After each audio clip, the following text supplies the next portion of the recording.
예, 안녕하세요. 세뇌 탈출 19탄입니다. 벌써 19탄이 됐네요. 어제는 뭐 트럼프 행정부의 그 대한 전략이 적을 속이기 위해서는 우리부터 속여야 된다. 그런 그 어떤 전술에 따라서 이 깡통좌파가 거의 나라를 들어서 망가뜨릴 정도로까지 내버려두고 있는 거다. 그렇게 함으로써 국내에서 과격한 반미 시위가 터지지 않게 혼란시키고 또 김정은도 혼란시키고 그 다음에 이 일본이나 러시아나 중국도 주춤거리게 만들고 일본은 확실하게 북핵 제거편으로 끌어들이게 만들고 미국 국내에서는 의회를 완전히 자기의 그 지지 기반으로 그러니까 이 대북 정책에 대해서 민주당까지 지지하도록 만들고 이런 그 시간을 벌고 그런 여유를 벌었다. 뭐 이런 그 좀 대담한 스토리를 말씀드렸어요. 그게 맞을지 틀릴지는 한 15년 지나봐야 알 거예요. 15년 동안은 용서해 주시고요. 그 다음에 15년째 되면은 망각해 주십시오. 틀리더라도. 저도 백모도 잊혀질 권리가 있습니다. 오늘은 이제 그 우남 얘기, 우남 이승만 그 얘기를 좀 차분하게 해보죠. 왜 그러냐면 여기서 보시다시피 이번에 굉장히 좋은 그 판본이 나왔어요. 이 판본 여러 번 나온 판본이죠. 우남이 만 29살 때 한성 감옥에 그 죄수로 있을 때 요 사진이 이제 그 죄수 사진이에요. 퉁퉁 얼굴이 부어 있잖아요. 지푸라기 속에서 6년 동안 사형수로 살았을 때거든요, 이때가. 그때 이 책의 원고가 발각이 되면 죽어요. 이게 왜 그러냐면 입헌 군주국 내지 공화국 얘기를 하고 있거든요, 이 책에서. 그렇게 발각되면 죽는다고 역모예요. 그래서 그 죄수가 그러니까 이 그 큰 항아리 속에 쭈그리고 앉아서 원고를 썼다든가 뭐 그래요. 불빛 안 새 나가게. 그 동료 죄수들이 도와줘서. 그러니까 그렇게 쓴 책인데 이게 기서입니다. 아주 기이한 책이에요. 한글로 된 책 중에 베스트고요. 한글 한문 포함해서 저보고 말하라 그러면 그러니까 한반도에 문자가 들어와서 쓰인 책 중에 베스트 2개를 꼽아라 그러면 하나가 원효의 대승기신 논소고 두 번째가 이 책이라고 저는 생각을 해요. 그러니까 한반도에서 문자를 쓰기 시작한 이래 최상의 책이다. 이거는. 그래서 오늘은 이제 이 비봉 출판사에서 이 책을 옛날 그 맛깔스러운 옛날 그 우남이 마치 그때 100년 전에 그 청년이 우리 귀에다 대고 낭독하듯이 옛날 그 어투 그대로 썼어요. 그러면서도 군데군데 그 이제 그 저기 그 옛날 말의 그 뜻을 주석을 달고 이래가지고 전혀 읽는데 아주 그 애로가 없어요. 그러니까 원본에 가장 가까우면서도 주석을 통해서 그 이해를 돕게 해줬다는 점에서 아주 좋은 번역본입니다. 그래서 오늘은 이제 이 책 얘기를 좀 드리려고 그러는데요. 이 독립정신은 그 우남이 그러니까 29살이죠. 1904년. 그때가 이제 러일 전쟁이 날 때 쓴 거예요. 그리고 이 책은 나중에 좀 더 내용을 보면 아시겠지만 일제시대 내내 그 금서 1호였었어요. 그러니까 사람들이 많이 봤던 책이에요. 그러니까 그러니까 정확하게 이런 말 하면은 뭐 그거 너무 우남 띄우는 소리 아니냐 이렇게 말할 분 계시겠지만 정확하게 표현을 드리면 1904년 이 책이 나오고 이 책이 출간된 건 1910년이에요. 인쇄로 진짜로 출간된 건. 그때부터 1945년, 48년까지 건국때까지 약 40년의 한국인의 멘탈을 규정한 책이에요. 정신세계를. 자, 그러면 이제부터 이 책을 비봉출판사에서 나온 독립정신을 본격적으로 소개해 올리겠습니다. 잠깐만 우리가 같이 이제 자료화면을 한번 봐볼까요? 이 책이요. 제가 이 책을 처음에 읽은 게 한 10년 전쯤 되는데 무지하게 놀란 게 분명히 정치적인 얘기를 하고 있는 책이에요. 왜 독립이 필요하고 현대 문명은 어떤 문명이고 세계에는 5대양 6대주가 있고 전 세계에는 어떤 나라들이 있고 뭐 이런 분명히 이런 얘기인데 거기 군데군데 박혀있는 관점을 보면 이런 얘기예요. 한마디로. 독립은 물질이나 제도가 아니라 정신이다. 이게 멘탈 게임이다. 멘탈 게임이란 얘기예요. 그러니까 한 사람 한 사람이 독립적 개인이 되는 것이 독립의 요체다라는 거예요. 그러면은 다시 말하자면 독립적 개인이 만드는 독립국가, 그 다음에 독립적 개인을 위한 독립국가, 독립적 개인의 독립국가예요. 그러니까 이거는 우리 링컨을 생각나게 해요. 여기 이제 보시면은 이 아저씨가 이제 링컨 아저씨잖아요. 이 멋있게 이렇게 생긴 아저씨요. 이 아저씨가 그 게티스버그 연설에서 이게 아마 1864년 연설이었나? 65년 연설이죠. 게티스버그 연설에서 게티스버그에서 이제 전몰자들 게티스버그 전사자들 묘지에 묻으면서 한 연설의 마지막 대목이 그거 아닙니까? 민주주의란 by the people, for the people, of the people. 그러니까 민주주의는 그러니까 사람들에 의한 혹은 옛날 사람들이 인민이라는 용어를 썼으니까 인민에 의한 인민을 위한 인민의 그런 정치다 이런 얘기를 하는데 우남은 게티스버그 연설이 나온 다음에 40년밖에 안 된 상태죠. 그리고 이렇게 대통령도 아니었고 이때 그 연설을 했을 때 링컨은 대통령이었어요. 근데 우남은 대통령이 아니에요. 대통령커녕은 6년째 감옥에 갇혀서 오늘 처형당하나 내일 처형당하나 풍전등화로 생명이 왔다 갔다 하는 이런 초라한 감옥에서 제대로 먹지도 못하고 자지도 못해서 얼굴이 팅팅 부은 29살짜리 조선 청년이었습니다. 이 청년이 한 말은 뭐냐면 독립이란 그러니까 independence라는 거는 by the independent individuals 그러니까 독립적 개인에 의한 것이고 for the independent individuals 독립적 개인을 위한 것이고 of the independent individuals 독립적 개인의 게임이다 이렇게 선언을 하는 거예요. 이 책에서. 그러니까 이게 굉장히 어투는 참 그러니까 이상한 컨트라스트를 느껴 이 책에서. 어투는 하얗고 이런 옛날 100년 전 우리 선배 세대의 어투인데 거기에 담겨져 있는 백그라운드가 되는 언뜻언뜻 비치는 사고방식은 굉장히 현대적이에요. 엄청나게 현대적이고 엄청나게 정말 불후의 고전으로서의 가치를 갖고 있어요. 한번 제가 그럼 거짓말인가 아닌가 조금 더 말씀드릴게요. 이 사람은 이제 독립적 개인이라는 단어 안 썼습니다. 네, 그러니까 우남은 물론 이제 그 당시에는 옛날이니까 독립적 개인이라는 용어를 쓰지 않았어요. 자유로운 백성이라고 썼습니다. 자유인이에요. 요즘 말로 하면 자유로운 개인인데 이 8가지 징표를 얘기를 해요. 하나는 그러니까 가만히 들어보면 이게 그러니까 참 우리가 참 여러 가지 생각을 하게 만들어요. 우선 첫째, 계급과 빈부를 덜 의식한다. 그러니까 양반 쌍놈 그다음 부자 가난한 자 남자 여자 이런 그런 것에 의해서 주눅들지 않는다. 그다음에 두 번째가 독립적으로 판단한다예요. 근데 이게 참 요새 읽어도 우리가 이제 개돼지 하잖아요. 한번 읽어드릴게요. 이거 좀 길지만 꼭 지금 사람한테 하는 말 같아요. 근데 이제 어투가 옛날 어투예요.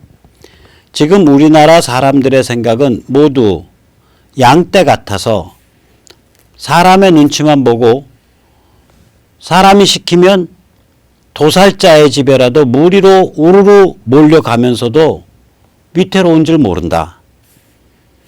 양반의 말이라 하면 생각해보지도 않고 옳다고 하고 상놈의 의견이라면 아무리 좋아도 안 될 것이라 하고 듣기도 싫어한다.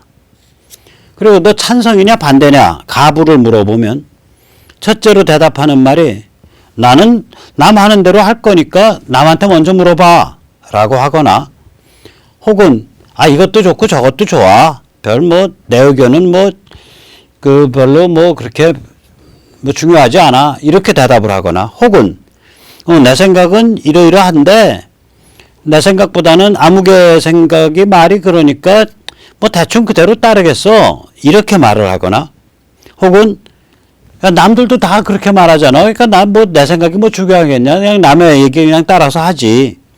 그렇게 말을 하거나 혹은 이 양쪽 시비의 그 당사자들의 체면을 봐가지고 아이 뭐 나는 좀 말 좀 안 하고 이번엔 넘어갔으면 좋겠는데 이렇게 말을 합니다. 혹 부득이하여 찬성이냐 반대냐를 결정한다는 것이 결국은 남의 얼굴 봐서 하거나 혹은 남 사정 봐서 하거나 혹은 아예 시비나 선악에 대해서는 고민을 하지 않거나 혹은 좀 안다 그래도 그걸 말로 이렇게 정확하게 설명할 능력이 없다. 이게 한두 사람만 이런 증상을 겪는 게 아니라 온 국민들이 모두 이러하기 때문에 결국 아주 사소한 일도 아예 의론을 할 수가 없는 상태다. 하물며 한 나라의 대사를 이 사람들과 의논한다면 무슨 일이 공평하게 되겠으며 모든 폐단이 생기지 않겠는가. 이것이 바로 판단력이 자유롭지 못하기 때문이다. 이런 말을 해요. 여기는 이제 생각이 자유롭지 못하기 때문이다라고 나오는데, 그러니까 우리가 이 개돼지 사고 방식을 정확하게 이게 두 번째로 딱 꼽는 거예요. 그러니까 독립적인 판단 능력이 없다. 세 번째는 뭐냐면 벼슬이나 지위 앞에 비굴하다는 거예요. 그 독립적인 사람이 되려면 벼슬이나 지위 앞에 비굴하지 않아야 된다는 거예요. 요새 선거판 벌어지잖아요. 이 선거에서 되게 지는 이유가 뭐냐면 후보가 그 멍청한 생각해서 져요. 이게 왜 후보가 멍청한 생각할 수밖에 없냐? 선거 캠프 차려져서 가보잖아요. 딱 공천을 받거나 혹은 뭐 교육감이라서 이제 단일 후보 뭐 이렇게 딱 추천을 받고 나면 그 순간 사람이 확 바뀌어요. 바뀌어갖고 전부 주위에서 후보님 90도 고개를 숙이니까 그 다음에 벌써 자기가 당선자야. 자기가 거의 미합중국 대통령급의 당선자가 된 것 같이 그렇게 굴어요. 그러니까 아직 벼슬이 오지도 않았는데 벼슬이 올 가능성이 있기만 해도 사람들이 다 후보님하고 90도로 굽히는 거예요. 우리나라 근성이 그래요. 그 다음에 이제 네 번째는 뭐냐면 야, 그 떼거리 의식 좀 갖지 마. 이 얘기예요. 이게 우리한테 정확하게 맞잖아요. 다섯 번째 얘기 뭐냐면 그러니까 나의 입장, 나의 이해관계만 생각할 줄 알아서는 안 된다. 다른 말로 바꿔서 말하면 남을 이롭게 함으로써 나한테도 결국은 이로움이 돌아오게 하는 그런 게임을 구상할 줄 알아야 된다. 그게 자유인의 징표다예요. 여섯 번째는 뭐냐면은 그 동서고금의 여러 케이스들을 두루 살펴서 우물한 개구리를 벗어나야 된다. 그래야 자유인이다. 일곱 번째는 뭐냐면 거짓말하지 말고 정직해야 된다. 그래야 자유인이다. 여덟 번째가 정말 감동적인 건데요. 인간의 창의성에 대한 원초적인 경외감과 존중심을 가지고 있어야 된다. 그래야 자유인이다. 자, 자유를 좋아하시잖아, 우리. 그러니까 니체가 아주 훌륭한 말을 했어요. 제가 그 말 너무 좋아서 가끔씩 써먹는데, 니체가 뭐라 그랬냐면, 그대로 니체 말 할게요. 네가 뭐로부터 자유스러운지 관심 없어. 너 뭐를 향해서, 뭐를 위해서 자유스러워졌냐? 세상에 자유스럽게 되고 싶다고 해서 있던 구속도 팽개치고서 짐승같이 된 년놈들이 한두 놈인 줄 아냐? 이게 니체 말이에요. 지금 자유인을, 이 문화위 말하는 자유인을 보면 이건 독립적 개인이에요. 우리가 생각하는 무슨 속박으로부터의 자유 이런 게 아니라고요. 한 독립적 개인으로서 자유인이 되려면 어떠한 마음가짐을 가져야 되는가, 즉 무엇을 위해서 무엇을 향해서 자유스러워지는가를 얘기하고 있다고요. 첫 번째, 빈부나 계급 차이에서 주눅들지 말아야 된다. 두 번째, 자기의 판단력이 독립적으로 작동할 줄 알아야 된다. 세 번째, 벼슬과 지위 앞에서 주눅들지 말아야 된다. 네 번째, 떼거리 모아가지고 새를 떠치려고 하지 말아야 된다. 다섯 번째, 나의 입장, 나의 이해관계를 뛰어넘을 줄 알아야 된다. 여섯 번째, 동서고금의 여러 케이스에 대해서 지적 호기심을 가지고 두루 살펴서 우물한 개구리를 벗어나야 된다. 일곱 번째, 거짓말하지 말고 정직해야 되며 신용을 지켜야 된다. 8번째, 인간이 어마어마한 창의성을 갖고 있는 존재라는 데 대한 원초적인 믿음이 있어야 된다. 100년 전에요. 정말 그때 바로 몇 해 전에 법률적으로 인구의 20, 30%가 노비로부터 해방된 거예요. 아직도 사회는 계속 노예제 사회인 거예요. 조선이라는 데가 인구 20, 30%가 노예였다고요. 같은 민족, 같은 말 쓰면서도. 그런 상태에서 그 무지 몽매한 사회에서 입헌군주제 좀 주장했다고 사형수가 돼서 감옥에서 6년째 갇혀있는 청년이 자유인이라는 건 뭐냐. 자유인이 되려면 이 8개를 갖춰야 된다. 이 얘기를 하고 있다고, 이 책에서. 그러니까 이 책을 읽을 때 요령이 있어요. 이 옛날 어투 그대로 계속 반복해서 한 2번 읽으세요. 그 구절이 좀 특이하면. 그러다가 딱 책을 덮고 이거를 요새 말로 바꾸면 뭐라고 표현해야 되나를 고민해 보세요. 그러면 이 책이 보여요. 이 책은 그렇게 해야 읽는 책이에요. 자, 그 다음에 이래서 그러면 우리가 이 사람이 살았던 시대, 이 사람이 이게 1904년인데 1904년경에 나오려면은 도대체 그 당시에 조선 사람들, 그 당시 우리 선배 세대는 어떤 챌린지를 경험을 하고 어떤 상태에서 살았을까 조금 생각을 해봐야 돼. 문맥을. 이 아시아에서 가장 중요한 사건은요, 19세기에 이 태평천국의 난입니다. 잠깐 자료 보시죠. 여기 보면 이 분홍색으로 보이잖아요. 좀 클로즈업 한번 해볼까요, 우리? 내가 해야지. 예, 클로즈업을 한번 해보면 여기 가운데에 분홍색으로 보이죠, 이거. 예. 여기가 태평천국이 장악한데요. 그러니까 지금 보면 양자강 이쪽 저쪽 다 장악한 거예요. 호남성서부터 강서성, 장시, 복권은 못 장악했네요. 광동은 못 장악하고 저장 장악했고요. 안위 장악했고요. 그리고 막 남경까지 막 밀고 올라왔다고요. 중국의 핵심 코어 돈 되는 데는 다 장악한 거예요. 한마디로. 그런데 이게 희한한 게 전 세계에서 인류 역사상 가장 참혹하고 큰 저거였었어요. 뭐라 그러죠? 인류 역사상 제일 참혹하고 큰 저거예요. 우리가 뭐라 그러죠? 농민반란 사건이에요. 그런데 거기에서 끝나는 게 아니에요. 인류 역사에서 가장 맹렬하고 큰 기독교 이단 국가예요. 이 홍수전이가 지도자였는데, 이 사람이 뭐라고 주장을 했냐면, 나는 예수의 동생이고 여호와의 둘째 아들이라고 주장하면서 사람 목 자르고 다닌 놈이에요. 그러니까 이 사건을 계기로 청나라, 중국이 완전히 서구열강의 밥이 되죠. 사회 시스템이 해체돼 갖고. 이 조선에도 이 사건이 엄청난 충격을 미쳐요. 이 대원군이 천주교도 막 수천 명 잡아 죽인 게 이 태평천국의 난 때문에 영향받아서 그래요. 이게 예수 믿는 사람들의 난이라고요. 대원군 눈에 보면 이단인지 정통인지 구별이 안 될 거 아니에요. 성경 들고 난을 일으켰는데, 성경 들고서 나는 여호와의 둘째 아들이고 예수의 동생이다 이러고서 난을 일으켰단 말이에요. 그러면 대원군이나 이런 고르타분한 성리학 탈레반들 눈에서 보면 이건 그냥 예수교도들의 난이라고요. 그러니까 그냥 천주교인 다 잡아다 죽인 거예요. 겁에 질려갖고 수천 명을. 그 다음에 이 사건을 계기로 동학이 태동을 해요. 그러니까 동학이 일으킨 최재훈이 점쟁이였는데, 여기에 보면은 1860년 그 해 이른 봄부터 몸이 으슬으슬 춥고 여러 가지 생각이 많아졌다. 이런 얘기가 나와요. 1860년이 그 해가 무슨 해냐면은 이 태평천국의 난의 부대가 양자강을 넘어서 남경을 점령한 해예요. 그러니까 그 구절이 태평천국의 난을 가리킨다고요. 태평천국의 난을 직접 언급하면 혹세무민 반란 선동이 되니까 그렇게 간접적으로 얘기하는 거예요.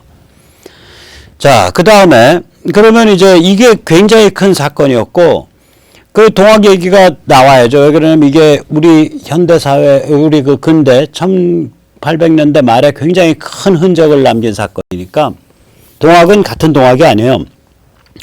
이 국사업자들이 펌프질을 해서 이걸 동학 농민 전쟁이라 그러는데 실제로는 농민 전쟁이란 개념은 마르크시즘의 개념이에요. 그래서 엥겔스가 독일 농민 전쟁이라는 유명한 책을 썼죠. 근데 동학은 그렇게 설명이 안 돼요. 동학엔 세 갈래가 있어요. 하나는 뭐냐면 이 대원군과 손을 잡은 게 전봉준이에요. 그러니까 이건 위정척사 수구 세력이 그 당시에 고종이나 민비를 때려 엎고서 다시 정권을 잡자라는 거예요. 이게 전봉준의 노선은 그거였어요. 대원군하고 그 왔다 갔다 한 편지나 이런 게 다 나중에 나와요. 재판 증거에서. 두 번째는 김계남이죠. 이게 이제 농민전쟁이에요. 엥겔스의 농민전쟁. 근데 이게 소수파예요. 소수 극렬파죠. 왕조 때려 엎고 새 왕조 열겠다는 거예요. 그 다음엔 이제 뭐냐면은 그래서 이 김계남이랑 전봉준이가 봄부터 봉기를 일으킨다고요. 그런데 봄에 봉기가 났을 때 당시에 동학 2대 교주 최시영, 해월 최시영이 너희 앉아. 안 앉으면 내가 밟을 거야. 그래가지고 주저앉혀버려요. 그 여름에 봉기군이 더 날뛰지 않고 주저앉는다고요. 근데 그럴 때 일제가 들어와서 갑오경장을 표방을 하면서 왕실을 장악하니까 그해 가을에 최시영이 직접 보국안문, 그러니까 일제로부터 나라를 지키고 백성을 안정시키겠다라는 그런 기치를 걸고서 봉기를 일으킨다. 2차 봉기예요. 그러니까 동학은 1차 봉기 때는 전봉준과 김계남이 주도했고 2차 봉기 보국안민은 최시영이 주도를 했다고요. 이거는 온건 종교 개혁 세력 성향이 있어요. 2차 봉기는. 그러나 이 셋 중 어느 흐름도 현대 문명을 정확히 파악을 못했죠. 최시영이 그 게틀린 기관총 앞에 그 농민군 밀어넣으면서 궁극을을 부적외게 만들고 궁극을이라고 그 써붙여서 몸에 두르게 만들고 그 부적 태운 물 마시고 그러면 총알이 피해간다 그런 거 아니에요. 미신이죠. 일종의. 또 이 최시영은요 특이해요. 3년인가 4년 나중에 그 동학군 다 패배하고 쫓겨다니거든요. 그 3년인가 4년 쫓겨다닐 때 이 사람이 뭐 호남에 숨었거나 이 사람 원래 경주 사람인데 경북에 숨은 게 아니고 남한강수계에 숨어요. 그래가지고 원주에서부터 지금 두물머리, 그러니까 양평이죠. 양평까지 거기를 왔다 갔다 하면서 이제 숨어 다니는데 그 지역이 전부 카톨릭, 그 민초 카톨릭들이 숨어서 살아서 남은 지역이에요. 거기가. 그래가지고 동학 그러면 카톨릭 서학과 싸울 것 같이 우리가 흔히 착각하잖아요. 아니에요. 관계 굉장히 좋았어요. 나중에. 그래서 동학이 서학을 잡아 죽인 적이 없고 서학이 동학을 밀고 하거나 혹은 공격한 적이 없어요. 심지어 최시영이 그때 이제 단성사에서 나중에 이제 그 1800 그게 한 97, 8년 될 거예요. 단성사 자리에요. 저기 그 종로 3가. 거기서 이제 교수형을 당하는데 교수형 당하고 나서 지금 광희문 건너서 그러니까 남산골 뒤로 이제 시체를 갖다 버린다고요. 거기 그 시체 더미에서 남몰래 시체를 건져가지고 그걸 들고서 곤지암까지 뛰어가요. 요셉이라는 사나이가. 그래서 여주 곤지암에 뒤에 그 산에 최시영 묘가 있는데 그걸 요셉이 만들어줬고 그때 묘를 써준 사람들이 다 카톨릭 교도들이에요. 천주교도들. 그 최시영이 그 무렵에 그 잡혀가기 직전에 남긴 유명한 말이 있어요. 동학과 서학이 만나면 천지가 개벽한다 그랬어요. 아무튼 간에 이 세 흐름 중에서 보면 최시영 흐름이 제일 이게 메인스트림 흐름인데 제일 그 대표적인 흐름이고 제일 온건하고 제일 그래도 그러니까 뭔가 주목할 가치가 있어요.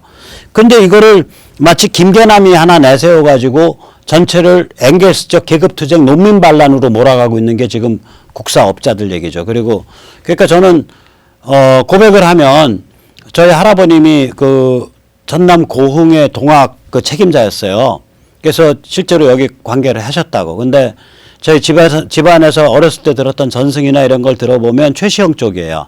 근데 제가 이제 동학 단체들 이런 분들이나 혹은 국사하는 사람들한테 권하고 싶은 건 그거 농민 계급투쟁으로 몰지 마세요. 그거 본류는 종교운동입니다. 그 본류를 마르크시즘의 농민계급투쟁, 엥겔스의 짝퉁 독일 농민운동사 덮어씌우지 마십시오. 라고 권하고 싶어요. 그러니 이 말 꽤 알아들을려나 모르겠다. 하여간에 천박해서 자, 그럼 이제 운암은 어떻게, 운암은 동학을 굉장히 비판적으로 봤어요.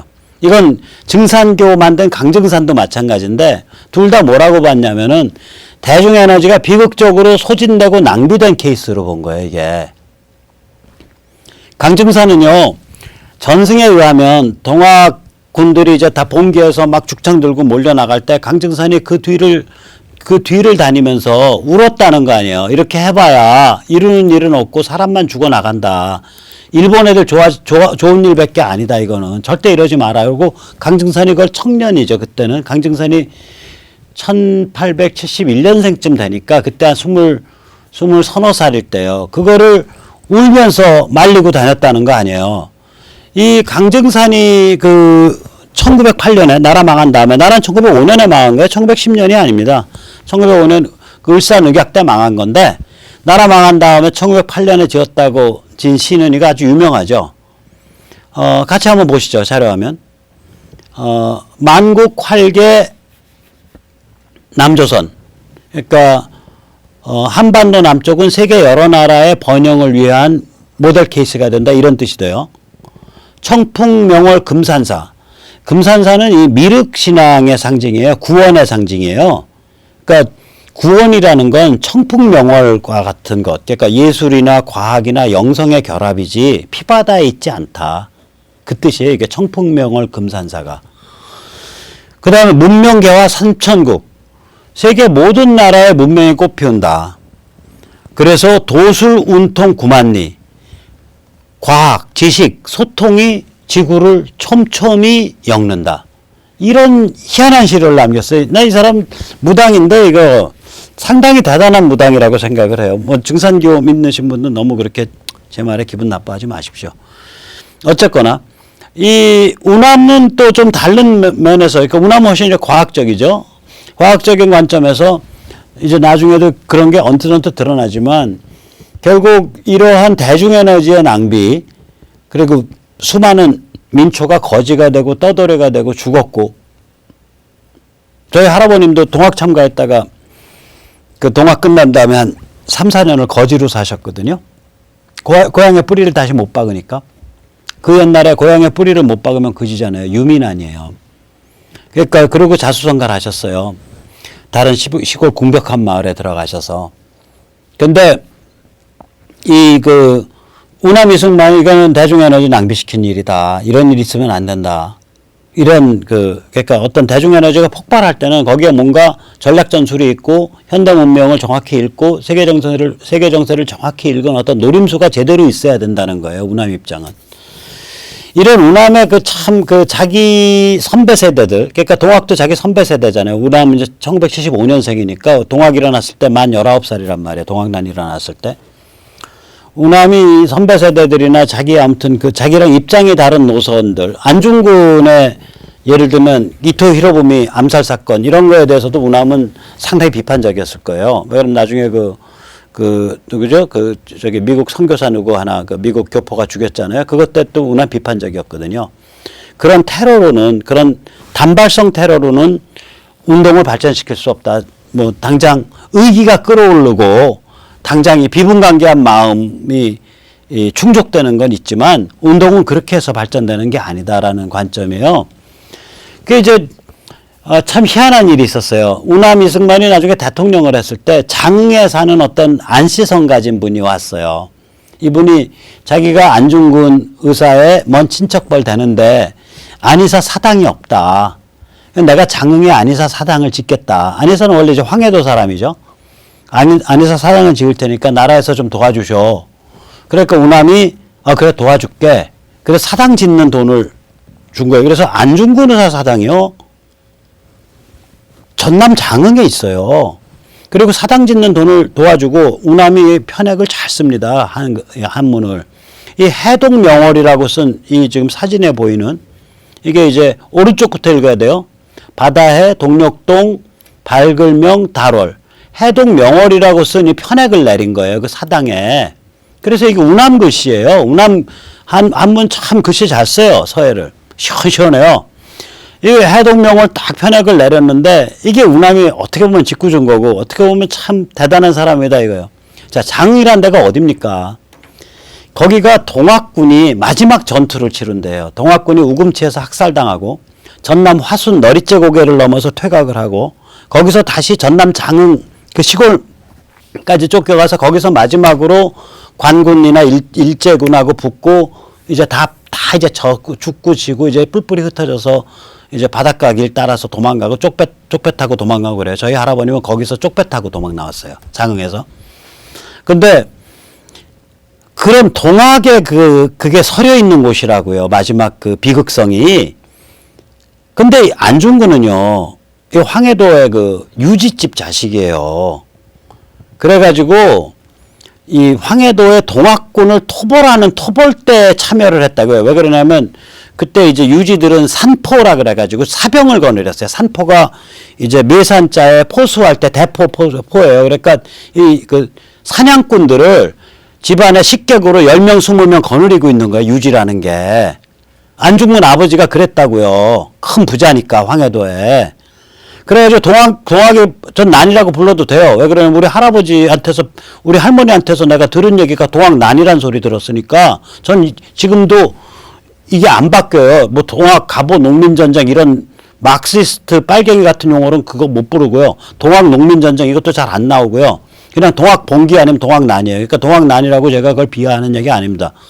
어쨌거나 이게 동학 난이 이제 황해도까지 번지니까 다시 한번 말할게요. 국사업자들 말이에요. 내가 오늘 백모가 여기서 동학을 동학난이라고 불렀다. 저 공격하려면요. 당신 할아버지가 군 단위의 책임자였다는 거, 우금치에서 살아남았다는 거, 여순에서 화순에서 살아남았다는, 장흥에서 살아남았다는 거 증명서 떼 갖고 와서 나한테 얘기해요. 증명서 떼서. 나는 집안에서 어렸을 때 자랄 때 저기 새야 파랑새야를 자장가로 듣고 자랐다고요. 새야 새야 파랑새야 청포밭에 그게 동학 노래잖아요. 그러니까 저 시비 걸지 말라고 제가 동학난이라고 불렀다고 해서 어쨌거나 이 참 우남이 대단한 게 안중근은 집안이 그런 유지 집안이에요. 그리고 집에 그 산포 그러니까 포수들을 사병으로 기른 집안이라고요. 한 20명 30명을. 동학난이 황해도로 번지니까 안중근 아버지가 그 포수들을 동원해서 이제 그 인간 사냥에 나선 거예요. 난 진압에. 그때 17살, 18살 안중근도 거기에 참여해서 같이 갔어요. 사람 죽였을 거라고. 그때 농민군을, 반란군을. 무슨 말인지 아세요? 자, 거기에다 대고 그 사정 잘 알죠. 왜 그러냐면 우남도 황해도 사람 아니에요. 거기다 대고 편액을 보세요. 해동명월. 이게 해월이에요. 해월. 최시영. 동학 이대교주 이름 달아준 거예요. 편하게. 당신들 둘이 이승에서 서로 원수 관계였겠지만 이제 저승에 가서 사이좋게 지내라 이거예요.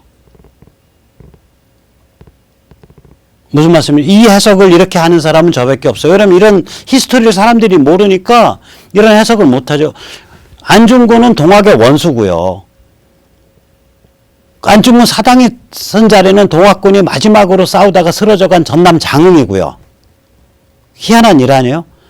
그 사당을 세우게끔 나라 돈을 지원해주고 편액을 준 거는 동학운동에 대해서 그건 대중에너지의 비극적 낭비였다라고 비판적으로 보는 우남 이승만이었고요. 그 편액의 내용은 안중근이 살아생전에 소년 시절에 원수로 알았던 해월 최시영의 이름을 딴 호를 딴 해동명월이에요. 참 이상한 그 인연이 저는 아직 여기 가보진 못했어요. 가면은 좀 약간 눈물이 돌 것 같아요. 그럼 다시 한번 우남 이승만 이전에 한 4개 정도의 흐름이 있단 말이에요. 이 흐름이 어떤 흐름이었나 한번 보죠. 첫째는 이제 성리학 탈레반이 이게 나라를 지배하고 있는 데죠. 이거요, 웃기는 인간들이에요. 이 성리학 탈레반이 뭔가 사람들이 이게 잘 헷갈리는데 조금 다음 페이지에 제가 보여드릴게요. 이게 우리나라 그 성리학 탈레반이라는 건 원래 저는 성리학은 유교로 안 꼽아요. 죄송합니다. 유학자 여러분. 성리학은 공맹이 아니에요. 언제 공맹이 음양오행 따졌어요? 언제 공맹이 우주관이 어떻고 그랬어요? 그 우주관 부정하면 공맹이 사람 찢어 죽였어요? 사문난적이라고 맺혀서 죽였어요? 그런 적 없어요. 공명은 사람과 사회에 대해서만 얘기했어요. 성리학은 그게 아니에요. 우주가 이렇게 생겼고 음양오행의 이치가 어떻고 뭐 성은 곧 이구 니는 곧 기구 뭐 어쩌고 저쩌고 웅얼웅얼 완전히 이건 종교 도구마 체계입니다. 성리학은 제가 오늘 정확히 얘기할게요. 그건 유교가 아니에요. 최소한 공맹이 아니에요. 성리학은. 저 때려 죽여도 저는 그 얘기해요. 저는 성리학에 대해서 성리학 탈라반들에 대해서 아주 나쁘게 생각하는 사람이에요. 그러니까 대한민국 정신의 피폐함을 아주 증명하는 케이스다. 그게. 그래서 저는 스스로 유교 공명을 하고 대학을 안다는 자들이, 맹자를 읽는다는 자들이 성리학을 얘기하는 거 보면 그냥 한 대 후려치고 싶어요. 당신 유교의 유자도 모른다. 공명이 언제 음양오행 얘기하고 우주 얘기했냐, 우주 질서 얘기했냐, 우주 원리 얘기했냐. 그래서 그게 이제 당시 조선을 지배하던 흐름이고요. 그 다음 여기에 반대하는 게 이제 친일 개화 정변파가 있죠. 정변 일으켜서 일본 없고 정변 일으켜서 개화해야 된다. 이게 갑신정변 일으킨 거기죠, 뭘. 근데 갑신정변 이렇게 싹 다 잡혀 죽었죠. 비참하게 죽었어요. 몇천 명 죽었어요, 그때. 그 다음에 이제 종교적인 몸부림이죠. 뭔가 막 중국에서 어마어마한 태평천국과 같은 그런 난이 일어났고 막 황당하니까 이게 도대체 세상이 어떤 거냐. 그게 이제 천주교 서학과 최시영의 동학이죠. 최시영은 아니고 실제로 최재호죠. 1대 교주 최재호, 2대 교주 최시영인데 둘이 혈연 관계가 아니에요. 그냥 스승 제자 관계예요. 그러나 이 종교적 몸부림에는 현대 문명에 대한 파악이 별로 없어요. 그 다음에 이제 네 번째가 뭐냐면 왕조교체 농민전쟁이죠. 이건 뭐 아주 작아요. 이건 동학 중에 김계남 흐름이죠. 그럼 우남 이승만 이전에는 사회 전체 주류는 성리학 탈라반이고 거기에 대해서 대들었던 거는 세 가지 흐름이다. 하나는 친일 개화파, 그 다음 아니면은 천주교나 동학, 아니면은 왕조 갈아엎고 새 왕조 만들자라는 그런 피비린내 나는 도라이. 이렇게 세 흐름이 있었다. 우남 이전에는. 그러나 이 세 흐름 다 보면 어디도 온건한 그런 시민사회, 현대적 시민사회에 대한 모델을 가지고 현대 문명과 현대적인 그런 무역과 세계 무역과 이런 모델을 가진 세계관은 없는 거예요. 이런 모델, 이 책이 그 세계관이에요. 이 책이. 갑자기 튀어나온 거예요. 그 세계관이. 여기에 보면 교역을 하고 세계 시장을 타고 나가야 된다는 얘기 나와요. 과학 문명을 받아들이고 현대적 지식으로 갖춰야 된다는 얘기 나와요. 입헌군주제로 가든가 아니면 미국과 같은 공화제로 가야 된다는 얘기가 나와요. 우남이전엔 아무데도 그 얘기가 없다고요. 이 책에서 29살짜리 청년이 사형수로 6년을 살아온 청년이 그게 기서죠. 기이한 책이에요. 근데 하늘에서 뚝 떨어진 것 같아요. 자, 그럼 이제 그러면 이 성리학 탈라반들이 이게 어떤 종류의 종자들인지 한번 보시죠. 첫째는 이게 뭐냐면 그냥 서양을 공격한 게 아니에요. 척화비라는 게 뭐냐면요. 서양이랑 같이 잘 살아야 된다는 소리 하지 말라는 소리. 그럼 너 반역자라는 거야. 반란자. 그러니까 화가 같이 잘 살자는 거예요. 그러니까 상대방은 악마고 우리는 정의다예요. 그래서 위정척사예요, 그게. 그러니까 정의를 지키고 악마를 물리치자라는 뜻이거든요, 위정척사가. 그러면 그 다음에 이제 뭐냐면은 이 척화비가 이게 보신각 앞에도 서 있어요. 이게 뭐라고 써 있냐면 번역을 하면 서양 오랑캐가 침범해 온다. 싸우지 않으면 평화다. 평화는 매국이다. 반란이다요. 그러니까 서양 오랑캐랑 잘 지내야 된다는 말만 해도 반역으로 하겠다 그 뜻이라고 이게. 노선투쟁도 못하게 만든 거예요. 위정척사 척화비가. 그러니까 척은 배척 아니에요. 화가 이게 서양인가? 아니에요. 화는 뭐냐면 서양이랑 잘 지내보자라는 노선을 얘기하는 거예요. 그런 노선에 입만 뻥끗해도 반란이야. 무시무시한 얘기라고요. 척화, 위정척사가. 이게 왜 이러냐면 제가 이거 사진 안 넣었는데 정말 창피한 얘기가 있어요. 그 성리학 탈라반들이 떠받드는 성인 군자가 누구예요? 송시열이 아니요. 송자라고 부르잖아. 그 사람들은 그걸. 송자, 송시열이를. 송시열이 저기 근거지가 충북의 그 화양동이잖아요. 화양동에 가면 만동묘라고 있어요. 이 만동묘가 어떤 묘냐? 청나라 때 지었단 말이에요. 근데 그 만동묘를 뭐하냐? 명나라 마지막 황제 숭정제를 모시는 사당이야. 아니, 명나라 망해버린 명나라의 마지막 황제 숭정제를 대한민국에서 모신 거예요. 한반도에서. 미친놈들이죠. 그 언제까지 모셨냐? 1940년대까지 모셨어요. 그 일제가 이거 못 모시게 했다고. 못 모시게 하고 거기 문 닫아가 오라 보니까 이 유생이란 것들이 개구멍 파고서 기어 올라가서 모셔요. 그래서 1930몇 년도에 그 경성일보인가요? 그 신문에 보면 아주 조롱조로 써놨어. 조선에 유생이란 것들은 희한하다. 아니, 어떻게 거기 개구멍 파고 망해버린 명나라의 마지막 황제를 모시겠다고 가서 난리를 부리냐. 이렇게 써놨어. 기사가 그런 기사들이 있어요. 그거를 또 다 허물어져 간 사당을 문화재라고 정부 돈 넣어서 또 복원해 놨잖아요. 그래서 지금 가면 건사예요. 아, 전 세계에 대고 자랑해요. 괜찮아요. 명나라의 마지막 황제의 사당은 조선 놈들이 모시고 있다. 우리 말에도 배어 있어요. 우리가 야, 그거 대명천지 어떻게 그런 말 할 수 있어. 사람들은 흔히 그걸 밝은 대낮에 뭐 이 정도로 생각하는데 아니에요. 뜻이 대명천지는 위대한 명나라가 지배하는 우주 질서란 뜻이에요. 혹은 위대한 명나라에 의해서 대표되는 우주 질서. 그게 대명천지예요. 그래서 그거는 그 다음 말이랑 똑같아요. 같이 대꾸를 이뤄요. 숭정 1월. 명나라의 마지막 황제 숭정께서는 해와 달처럼 빛나던 도다. 이게 성리학자들의 멘탈이에요. 송시열의 멘탈이에요. 만동묘의 멘탈이에요. 그러니까 제가 이게 또라이 탈레반들이라는 거죠. 이게 탈레반은 뭡니까 이게? 이게 탈레반 맞죠?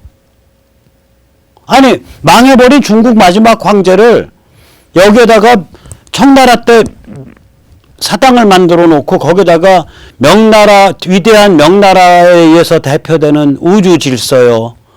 숭정제, 마지막 황제님께서는 해와 달처럼 빛나시는 도다. 정신병자들이죠. 탈레반들이죠. 이 유림은요, 최소한 송시열이부터 잡아서 완전히 비판하고 뭉개버려야 유림이 태어납니다. 그 한문 좀 읽는다고 애헴하고 양반 흉내 내지 마세요. 정말로 권합니다. 자, 보세요. 이제, 자, 그 다음에 한번 보시죠. 그럼 왜 이런 이제 이상한 멘탈이 생겨가지고 이 조선 반도를 지배한 거 아니에요. 왜 이런 일이 벌어졌냐? 아, 이거는 제가 지금 출장을 가야 되거든요. 대구로. 그래서 출장 갔다 와서 내일 2부에 모시겠습니다. 잠시 제가 이 스포일러로 이게 뭐인지만 말씀드릴게요. 이건 제 개념인데요. 편자제국 편자 신드롬이에요. 이 편자가요, 말 발굽에 박는 이렇게 U자형 쇠 붙이잖아요. 저게 10세기에 나와요. 편자가 10세기에 나옴으로써 이 왼쪽 그림 있죠? 저게 왼쪽 그림에 녹색 쭉 떠 있는 띠, 그게 흑해에서부터 내몽고에 이르는 광활한 초원지대예요. 그 초원지대하고, 그 다음에 오른쪽 그림, 중국의 저 하얀 부분이요. 저기를 중국 몸통부라 불러요. 저 하얀 부분을. 차이나 프라파. 이 광활한 초원지대는 유라시아 스테페 벨트, ESB라고 불러요. 광활한 초원지대하고 중국 몸통부를 한 세력이 장악할 수 있게 된 거예요. 말이 어디든지 가요. 편자가 나오기 전에 말은 부드러운 흙밖에 못 갔어요. 편자가 나오기 전에는요, 대규모 기마군단이 한반도로 못 들어왔었어요. 편자가 나온 다음에 한반도는 저 유라시아 초원 벨트, 유라시아 스테페 벨트, ESB와 그 다음에 중국 몸통부에 결합된 무시한 세계 최강의 군사력 앞에 완전히 노출된 빨가벗고 그 상태가 된 거예요. 거기서 견뎌내려면 정신이 꼬이죠. 1000년 동안 꼬였습니다. 제가 그걸 편자 신드롬이라고 부릅니다. 네일드 호스슈 신드롬. 그것이 우리를 망쳤어요. 우남이 그것으로부터 우리를 해방시킨 사람입니다.